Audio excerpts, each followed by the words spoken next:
Music cinema പാട്ട് കേട്ടുകൊണ്ടിരിക്കുമ്പോൾ മരിച്ച ചെറുപ്പക്കാരനില്ലേ? ഉണ്ട്. സിനിമാ തിയേറ്ററിലേക്ക് പോകുമ്പോൾ ആക്സിഡന്റായി മരിച്ചവരില്ലേ? ഉണ്ട്. എങ്ങനെയാ അവരൊക്കെ പറയാ? വാപ്പ ഇടുന്ന വരുന്നത് മോന്റെ മയ്യത്തസ്കാരം കഴിഞ്ഞ് മരിച്ചു. എങ്ങനെ? ആക്സിഡന്റ് ആയിട്ട്. എവിടെ നിന്ന് ആക്സിഡന്റ് ആയത്? ഇന്നാലിന്നടുത്തു. എന്താ പറ്റിയത്? എവിടെ പോവായിരുന്നു?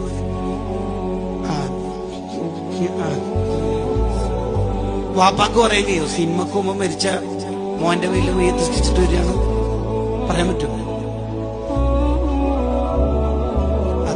അത് ഒരു സ്ഥലം വരെ പോയിട്ട് വരുന്നു. ഒരു സ്ഥലം വരെ എന്ന് വെച്ചാൽ കോളേജിലേക്കാ.